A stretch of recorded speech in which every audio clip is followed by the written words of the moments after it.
दरवाजा बंद करो आप.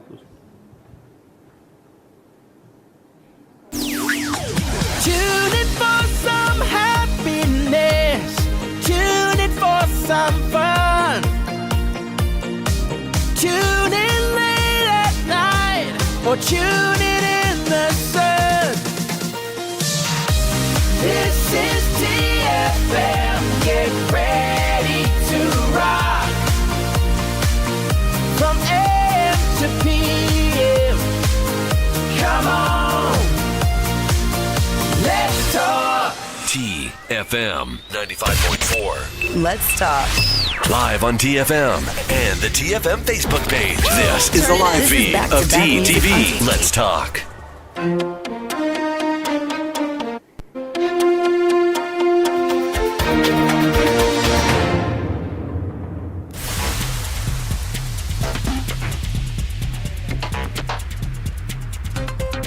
Hello and welcome to the Midday Update. These are the top headlines from our news desk today.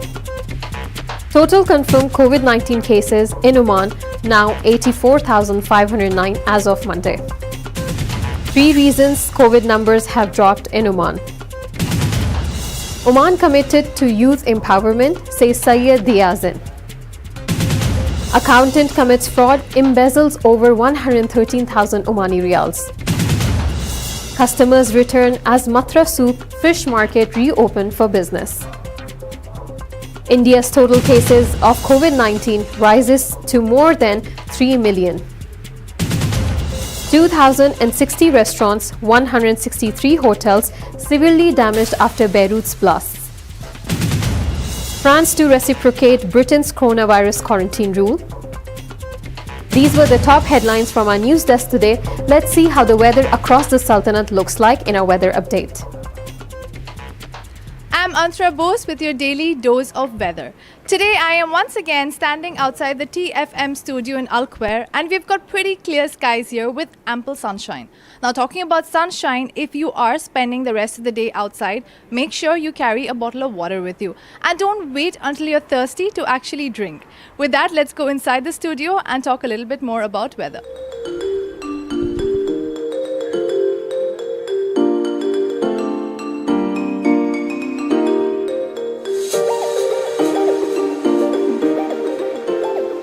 Oman Meteorology and Public Authority for Civil Aviation have indicated that seas will be rough over the Arabian Sea coasts.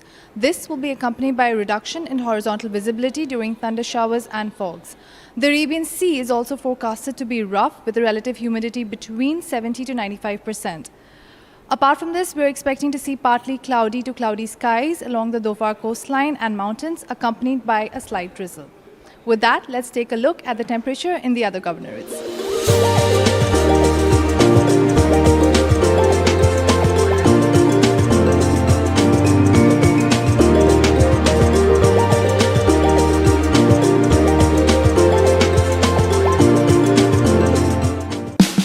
Oman's largest online supermarket now has no minimum order limit. From grocery to household items, Rafiq has everything that you want. Enjoy worry-free shopping with over 8,000 products to choose from and get it delivered straight to your doorstep. Rafiq, you order, we deliver. Welcome back to TTV. You're watching Midday Update. Now, before we go to our local desk, let's see how the COVID situation in the country looks like today. The total number of COVID-19 cases in the Sultanate as of Monday, August 25th, has reached 84,509, while the number of recoveries stands at 78,912, which is 93.93%. Meanwhile, the total number of COVID-19 related deaths has reached 637, the Ministry of Health has said yesterday. The ministry also pointed out that 37 patients were hospitalized over the past 24 hours, adding that the total number of COVID-19 infected patients hospitalized currently stands at 406. Of them, 149 are in intensive care units. The Ministry of Health has also announced that 28 deaths due to COVID-19 had been registered, taking the death toll to 637 on Monday.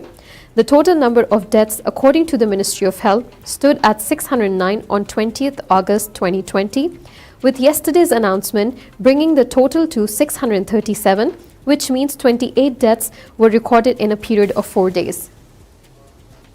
In addition to that, the Ministry of Health has also announced the latest update of COVID-19 in the country today. 5 death cases has been registered by the Ministry of Health, which has taken the death toll of COVID-related deaths in the country to 642. The Ministry of Health has also extended their deepest condolences for the family of the deceased. In addition to that, the Ministry of Health also announced the latest figures of the COVID-19 cases in the country. 143 cases were registered in the Sultanate today, which has brought the total number of COVID-related cases in the country to 84,652. 235 recoveries in 24 hours has been registered by the Ministry of Health's official. And also the total recovery cases in the country now stands at 79,147. Once again, the death toll stands at 642 in the country. Now, ban on social gatherings, curbs on intra and intergovernorate movements, and an end to COVID-19 tests at primary healthcare facilities have led to a decrease in the number of positive cases in the Sultanate, said a top official of infectious diseases and immunology at the Disease Control and Surveillance Directorate.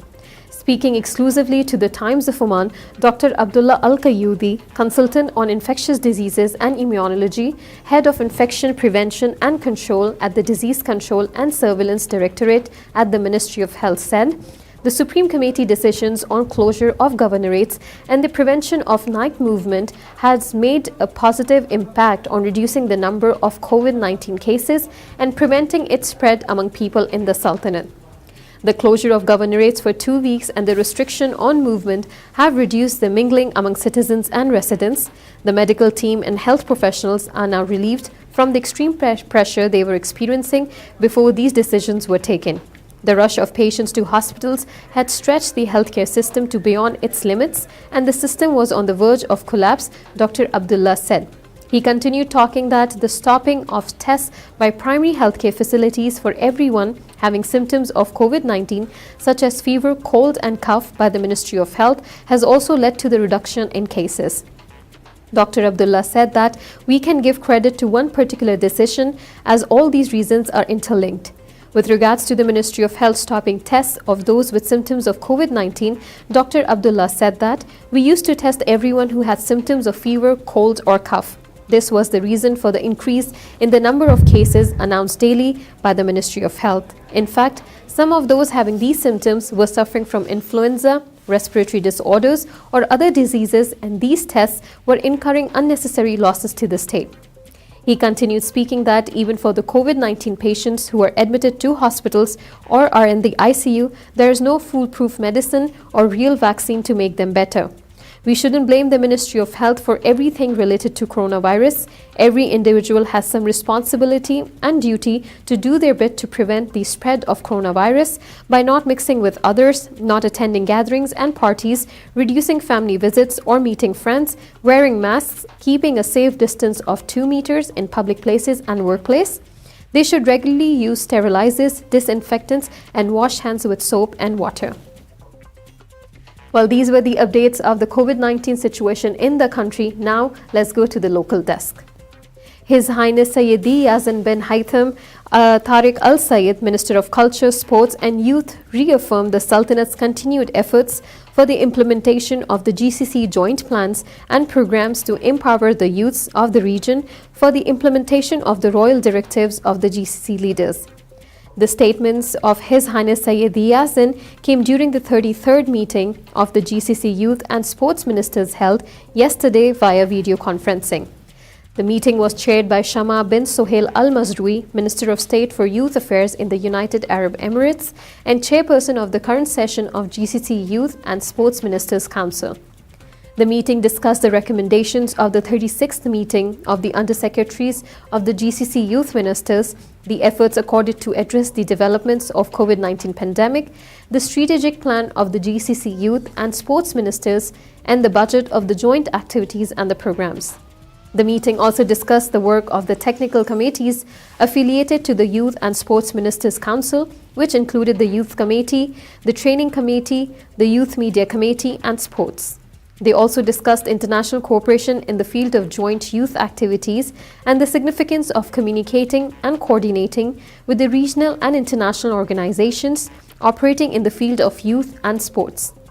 The meeting concluded with a discussion on the coordination of work of the Secretariat General of the GCC Youth and Sports Ministers' Council with Bahrain on fixing the time and venue for the 34th meeting of the GCC Youth and Sports Ministers and its preparatory meeting. An accountant committed fraud and embezzled over 113,000 Omani riyals, the Oman and Emirates Holding said.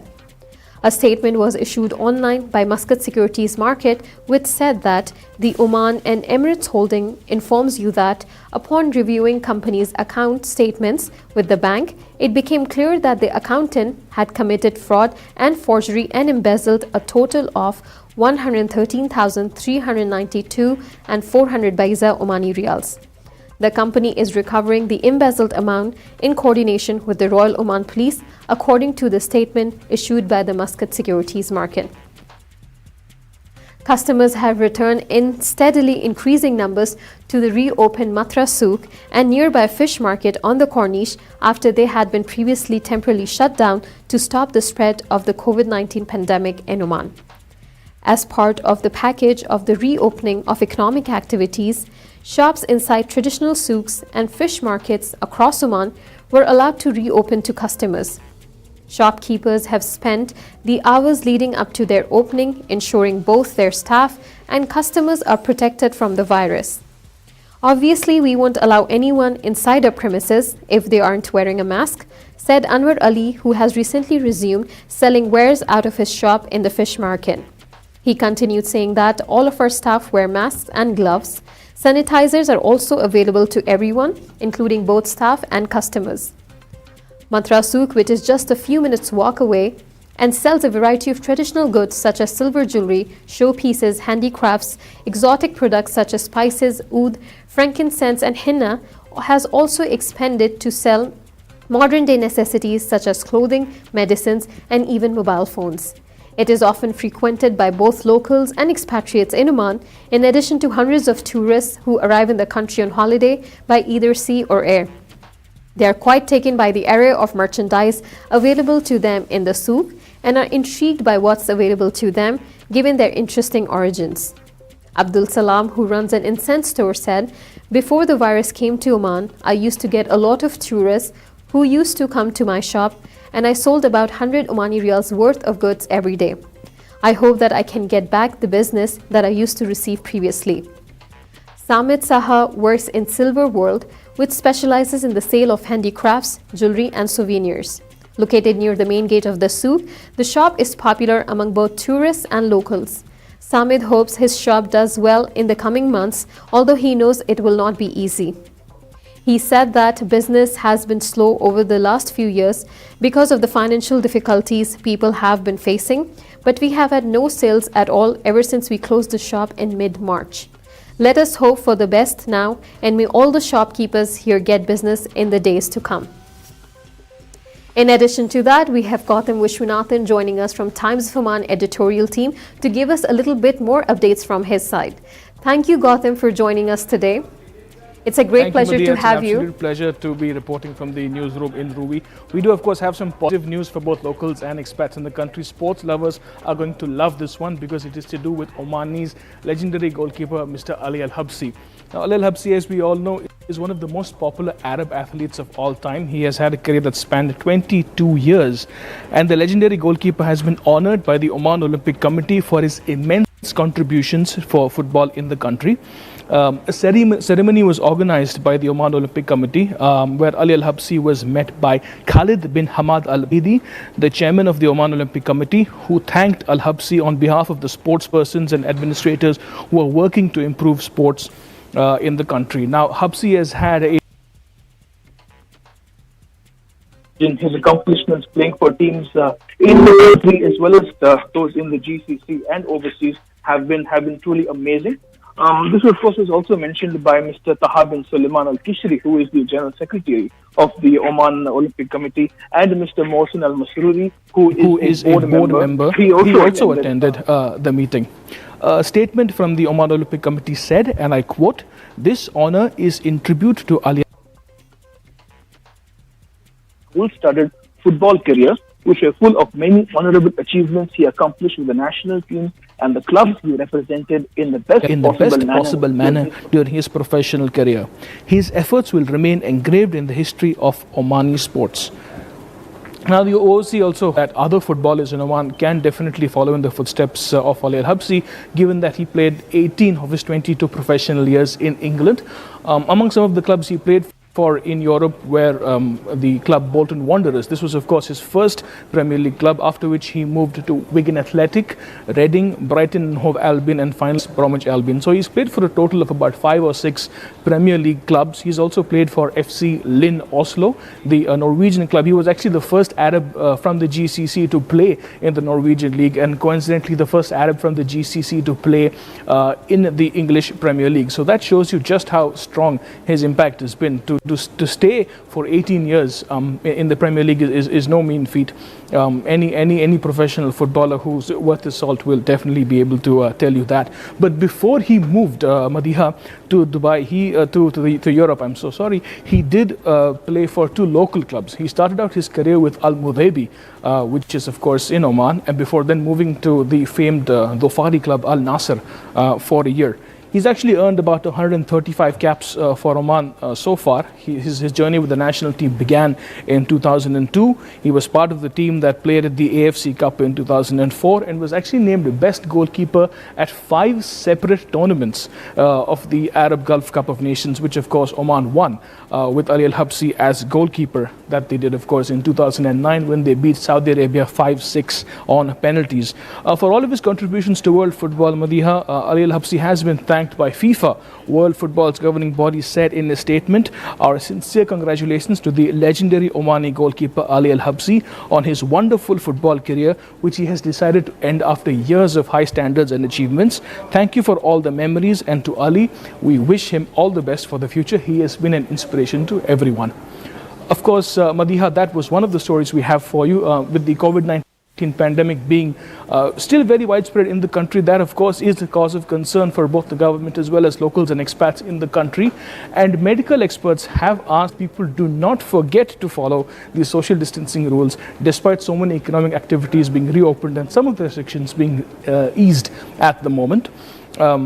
Many rumors, of course, that have spread on social media have prompted these medical professionals to say such statements. I am, of course, quoting here Ibtihaj Al-Aremi, who is a social worker at Al-Masara Hospital. She said, and I quote, "There is no individual who has not received COVID information, methods of transmission, instructions to avoid them. We believe that our problem is not in its knowledge, but by adapting to the changes imposed by the pandemic."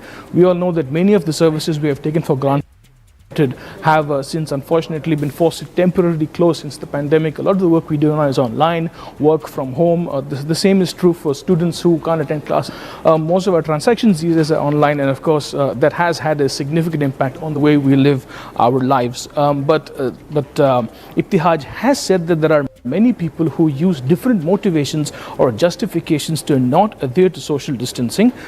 She said that some individuals do feel that they have a right to enjoy their life, the life of self-determination, and that social distancing may limit their freedoms of doing such things. There are also some who say that there's too much information, might be a bit conflicting. So she has said that some might feel baffled by the conflict of information, the abundance of news, as well as the virus and the rumors. So they have been unable to take a stand on this and judge a position that they can take on this epidemic. They swing between tightening precautions and a fear of infection. Some of them say it might be a plot. That's extremely true.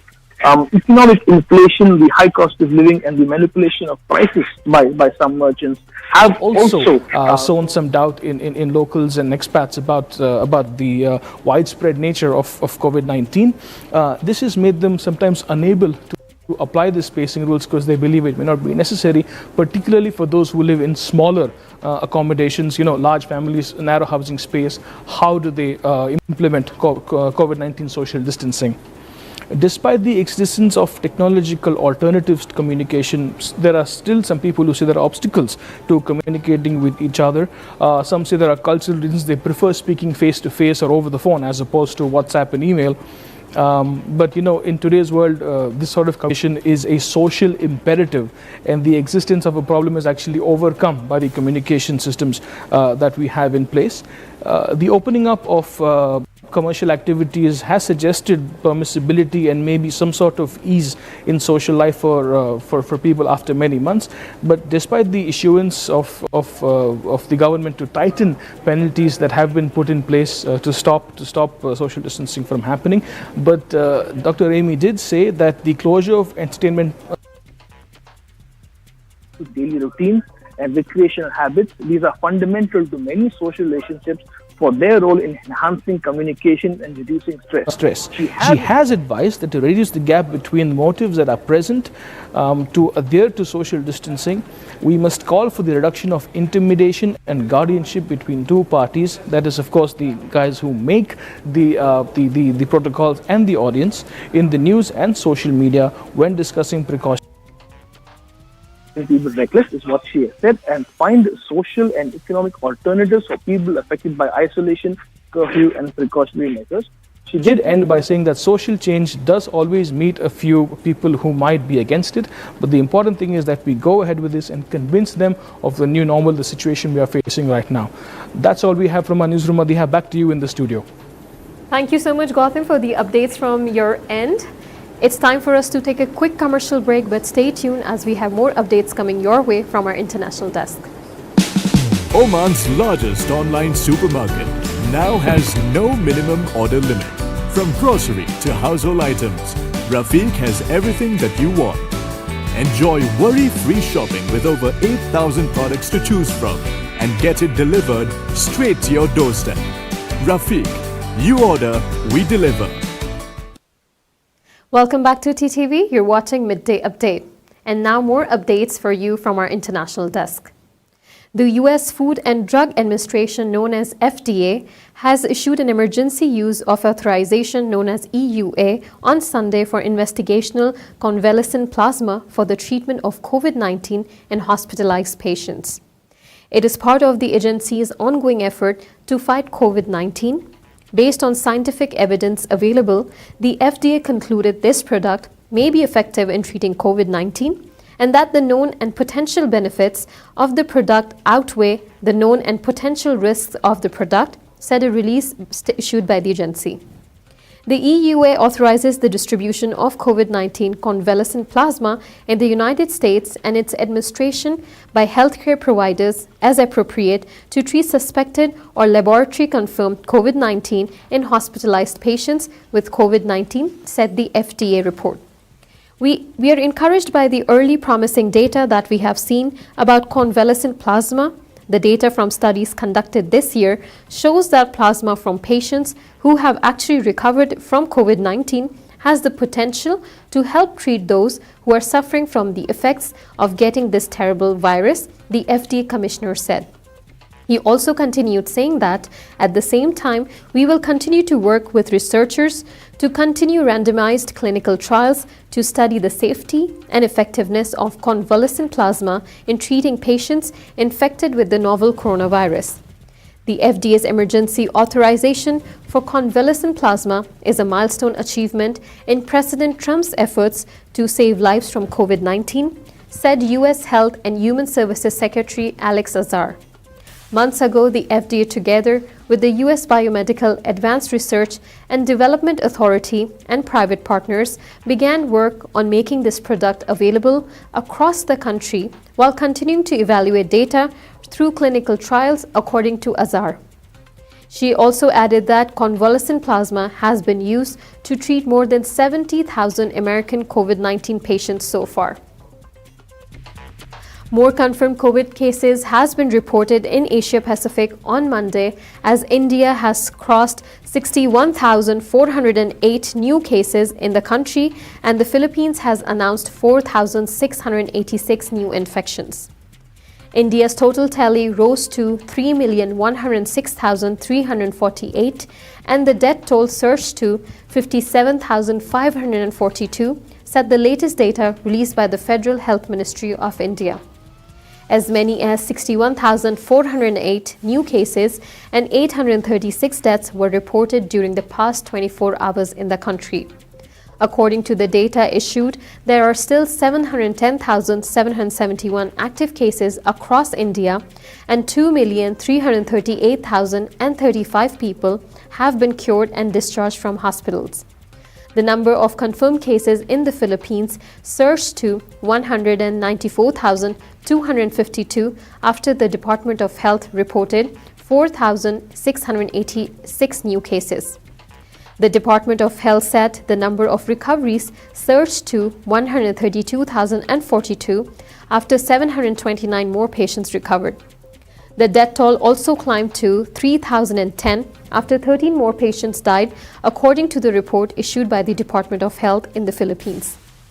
Bangladesh reported 2,485 new cases and 42 new deaths on Monday, taking the case tally to 297,083 and the death toll to 4,019, the Directorate General of Health Services in Bangladesh has said. According to the figure reported by the DGHS of Bangladesh under the Ministry of Health and Family Welfare, 13,382 samples were tested in the last 24 hours across Bangladesh.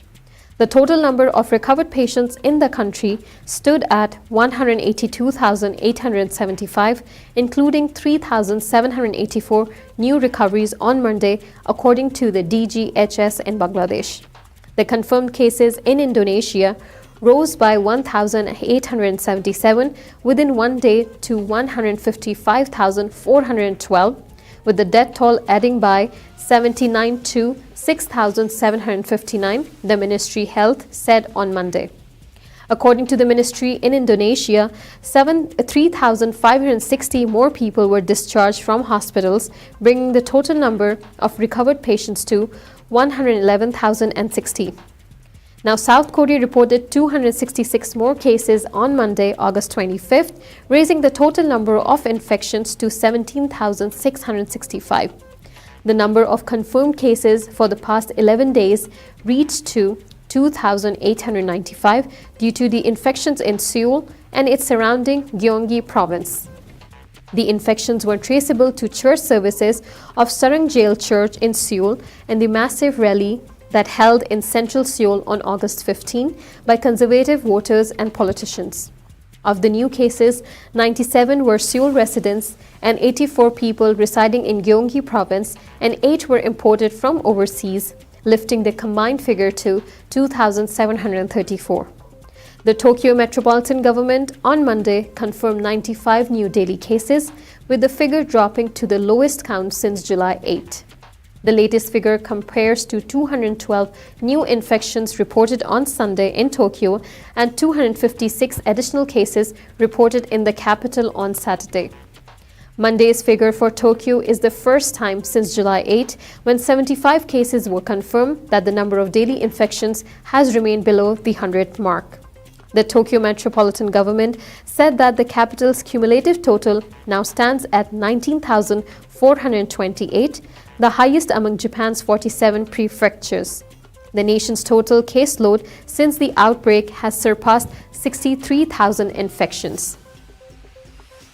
Now moving to Lebanon, and from Lebanon we have Pierre Ashar, who's the president of the Syndicate of Hotels Owners in Lebanon, announced on Monday that 2,060 restaurants and 163 hotels were severely damaged by Beirut's port's explosion, Al Nashra news website has reported. Ashar noted that the cost of fixing the hotel's damage ranges between $100,000 US and $14 million US per hotel, while adding that it is hard to assess the indirect losses caused by the full or partial closure of hotels. Ashar said that more than half of employees in the tourism sector have lost their jobs given the damage caused by the explosions.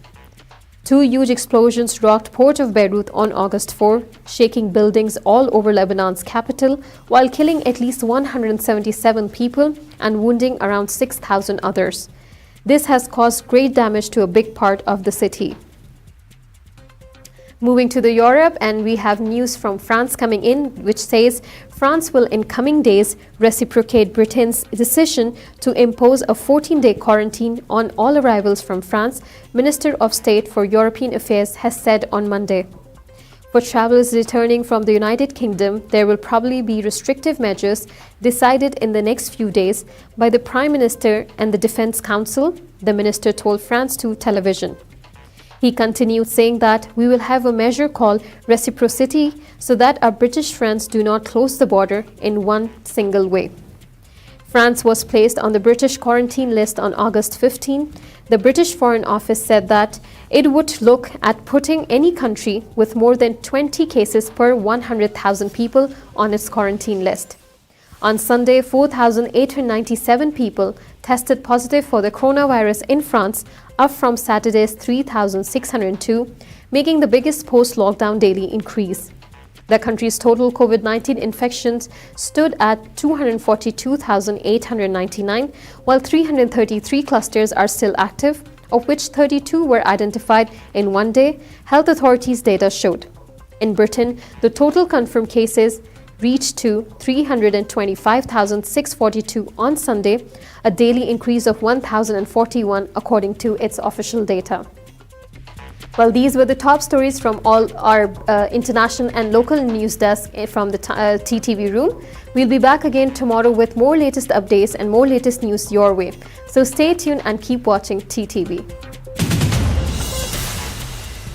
You've just heard the live feed from the TTV studios on TFM 95.4. Let's talk.